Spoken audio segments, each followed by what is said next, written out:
Hello my dear student, তো সকলেই কেমন আছো? আশা করছি খুবই ভালো আছো।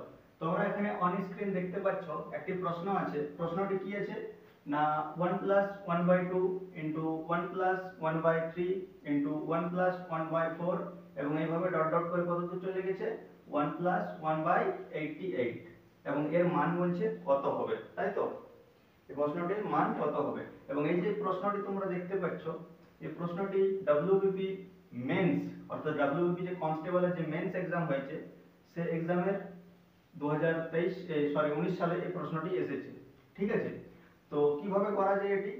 প্রথমত এই প্রশ্নটি দেখার পর অনেক স্টুডেন্ট ঘাবড়ে যাবে, ঠিক আছে, যে কিভাবে করা যেতে পারে, কারণ এর ইন্ডিভিজুয়ালি যদি আমরা মান বার করতে যাই পুরো এক্সামটা শেষ হয়ে যাবে কিন্তু এর মান বার করা খুবই কঠিন হয়ে দাঁড়ায়, তাই তো?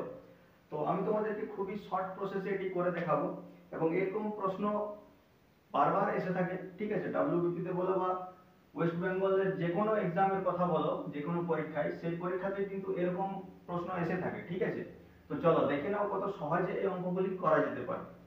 সর্বপ্রথম আমরা কি জানি যে এখানে আমাদের কি দেওয়া আছে যে 1 plus 1/2 into 1 plus 1/3 into 1 plus 1/4 into এভাবে ডট ডট করে কত দূর আছে 1 প্লাস 1/88। ঠিক, এর মান এবার কিভাবে বার করব না সর্বপ্রথম আমাদেরকে ভগ্নাংশের যোগ করতে হয়, তাই তো? এটা তো তাই দেখাচ্ছে।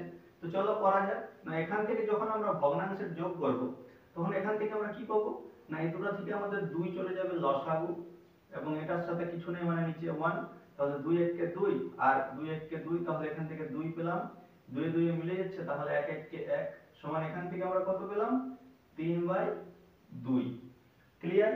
ঠিক একই রকম ভাবে অপর টানলে আমরা কত পাবো না এটার থেকে আমরা কত পাবো না এটার থেকে আমরা পেয়ে যাব তোমার এখান থেকে 3 প্লাস 1, তাহলে এখান থেকে আমরা কত পেলাম না 4/3। ঠিক আছে, ঠিক একই রকম ভাবে অপর টানলে আমরা কত পাবো না এটা টানলে আমরা পাবো 4, এখান থেকে 4 প্লাস 1, তাহলে কত পেলাম এখান থেকে 5/4। ঠিক, এরপর যখন আমরা শেষেরটা দেখব তখন শেষেরটাই কত পাবো না শেষেরটাতে আমরা পেয়ে যাব 88/88 প্লাস 1 সমান কত হবে এখানে না 89/88। ঠিক আছে, এরপর এখানে দেখো ইনটু আকারে আছে, তাই তো, মানে গুণিত আকারে আছে। ঠিক, তাহলে এগুলোর প্রত্যেকটা আমাদের গুণ করতে হবে। আমি পুরোটা লিখলাম না, ঠিক আছে, আমি জাস্ট প্রথমে 3টা লিখলাম এবং লাস্টেরটা লিখলাম। তোমাদেরকে এটা থেকে আমি বুঝিয়ে দেবো যে কিভাবে করা যেতে পারে। তাহলে এগুলো গুণিত আকারে আছে, তাহলে এগুলো আমাদের সব গুণিত আকারে হবে। তাহলে কি হবে 3/2 গুণিত 4/3 গুণিত 5/4 গুণিত ঠিক একই রকম ভাবে অপরেরটা কত হবে 6/5, তাই তো? ঠিক একই রকম ভাবে অপরেরটা কত হবে না এটা হয়ে যাবে আমাদের 7/6। এখান থেকে দেখো 3 এখানে আছে, এখানে 4 হলো, এখানে 5 হলো, ঠিক একই রকম ভাবে উপরেরটা 6 হবে, তারপরটা 7, তারপরটা 8, তারপরটা 9, ওইভাবে আমাদের 89 তক যাবে। ঠিক, তাহলে এইভাবে আমাদের কত চলে যাবে 88/87 ইনটু 89/88 এই দূর পর্যন্ত যাবে প্রশ্ন অনুযায়ী। ঠিক, এরপর আমাদের এগুলি কাটাকাটি করতে হবে। ঠিক আছে, তো এখান থেকে দেখো 3 আর এই 3 কেটে যাচ্ছে, 4 4 কেটে যাচ্ছে, 6 6 কেটে যাচ্ছে, 5 5 কেটে যাচ্ছে। ঠিক একই রকম ভাবে এখানে একটা 7 থাকবে, তাহলে এই 7 এর সাথে 7 কেটে যাবে, অপরেরটা 8 এর সাথে 8 কেটে যাবে। ঠিক ঠিক তো? ঠিক একই রকম ভাবে এই যে এখানে 87 আছে, তো এখানে গুণিত আকারে 87/86 এভাবে থাকবে, তাহলে 87 87 কেটে যাবে, এখানে 86 এর সাথে এখানে 86 কেটে যাবে। ঠিক, এভাবে কাটা চলে যাবে। ঠিক একই রকম ভাবে 88 এর সাথে 88 কাটা যাবে, তাহলে সব কাটাকাটি হয়ে গেল।